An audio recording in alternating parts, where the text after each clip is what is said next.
नहीं, सबसे पहले तो मुझे लगता है कि पार्टी को क्या कहना है उसकी कोई आवश्यकता नहीं है। अगर आपने इलेक्शन कमीशन की रिपोर्ट पढ़ ली हो, उससे सारा सब कुछ बड़ा वाज़ेह और स्पष्ट हो गया है।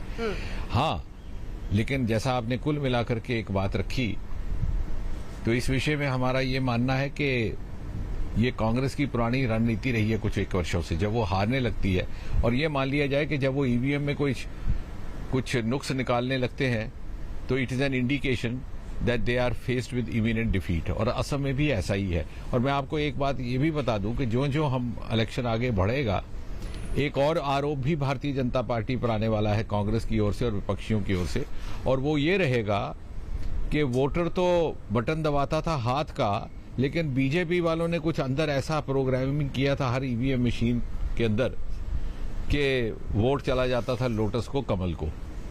तो मुझे लगता है कि इन बातों को this has lost its relevance. जहां ये जीत जाते हैं वहां ईवीएम मशीन ठीक रहती है। लेकिन जितेंद्र और जो ये बवाल है उसका स्पष्टीकरण तो अब इलेक्शन कमीशन से भी आ ही गया है। लेकिन जितेंद्र जी, फैक्ट तो फैक्ट है, और वो फैक्ट ये है कि चुनाव आयोग ने भी माना है कि ये उम्मीदवार की गाड़ी थी।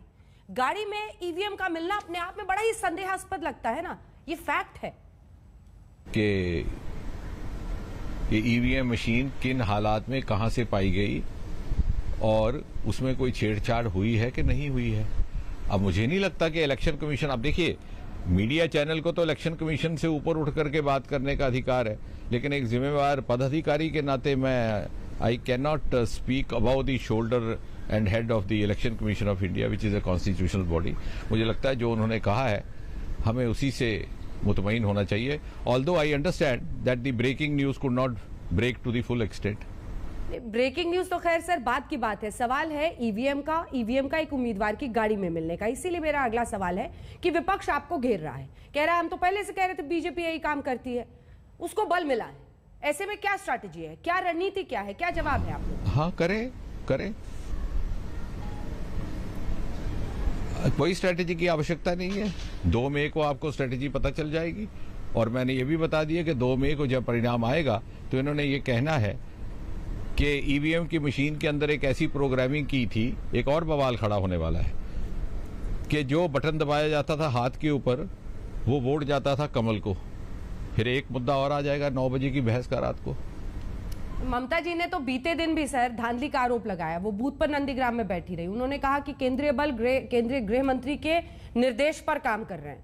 उन्होंने ये कहा, उन्होंने कहा उनके। अब देखिए अंजना जी, आप नहीं, उनका ये कहना है कि ये उसी का एक्सटेंशन है। आप इतनी अनुभवी हैं और आपने इतने सारे इलेक्शन कवर किए हैं, and your inner instinct will tell you कि जब ये भाषा बोली जाती है तो this is spoken from position of weakness, and उसकी जुबान से आती है जिसे अपनी पराजय सामने नजर आ रही होती है।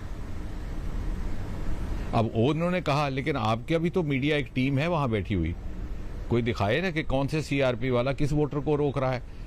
अगर ऐसा होता तो क्या आप समझती हैं कि आज तक खामोश रहता? आज तक एक चिट्ठी लिखी है ममता बनर्जी ने, पोलिंग जब नंदीग्राम में उससे एक दिन पहले चिट्ठी लिखी है, तमाम विपक्षी नेताओं को कहा है कि एकजुट होइए, हमें तानाशाही रवैये के खिलाफ सरकार के एकजुट होना जरूरी है।